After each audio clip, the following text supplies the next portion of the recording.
আমরা টাকা দিয়ে কিনতাম। কোন সুন্নি আলেম টাকার কাছে বিক্রি হয় না। নাইলে আমরা যে পজিশন ছিল, শুধু একটু যদি রাত্রেবেলা শুধু নবীন চোখটা টিপ দিতাম, দেখতেন যে ডাইনে বামে কত বাজারে ঘুরতেছে।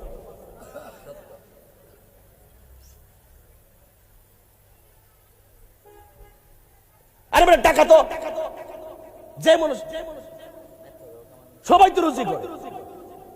আজকে মইরা দেখেন ব্যাংকের টাকা ব্যাংকে ফিরে দিচ্ছে, সুদের টাকা খাইয়া মাল কামাই যে ব্যাংক বইরে গেছেন না, আপনি খাইয়া সুদ খাইয়া লের খাইয়া গু খাইয়া দেখবেন কবরে গেছেন। কবর যাওয়ার পরে আপনি বাড়ি খাইতেছেন, জুতার বাড়ি খাইতেছেন, আর আপনার পোলা এপাসি হাং পালসার লইয়া লইয়া ঘুরতেছে, আর আপনি জুতার বাড়ি খাইতেছেন।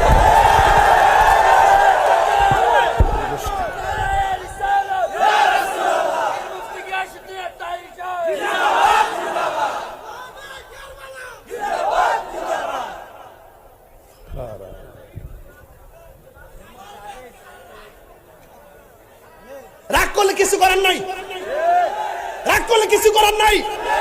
আমি সুদখোরকে ওলি বলতে পারবো না, আমি ঘুষখোরকে ওলি বলতে পারবো না, আমি ইয়াজিদি মুসলমানদেরকে মুমিন বলতে পারবো না।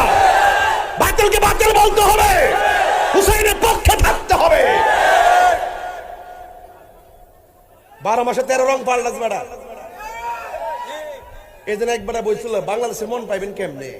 6 ঋতুর দেশ, কই ঋতুর দেশ? অত বড় ঋতু বিশ্বের কোন দেশে নাই। ওইলে শীত নাইলে গরম, আইদার মধ্যে না গরম না শীত না বেট, কত রং যে এটার ভিতরে। মানুষের উপর তাল বেতাল নাই, কথা কোন ঠিক না? আপনাকে আমার প্রতি রাগ করছেন দেখা যেতেছে। কারা কারা খুশি হয়েছেন হাত দিলে স্লোগান লাগান ইনশাআল্লাহ।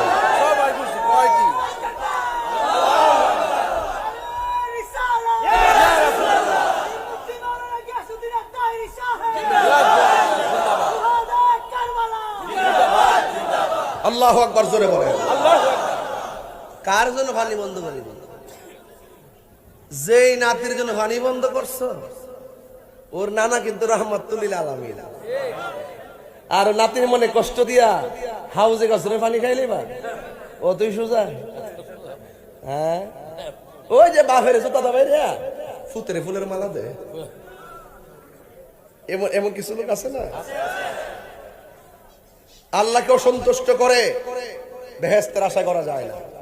কথা বলেন না কেন? আরে কথা বলেন না কেন? কার জন্য পানি বন্ধ করলাম? বাংলাদেশে কিছু মৌলবী আছে যারা বলে ইমাম হুসাইন নাকি যুদ্ধ করতে গেছে। তিনি কি যুদ্ধ করতে গেছিল নাকি দাওয়াতে গেছিল? এরা কইছে আপনি আসেন, আপনি আসলে আমরা আপনার কাছে মুরিদ হবো, আপনার কাছে বায়াত হবো।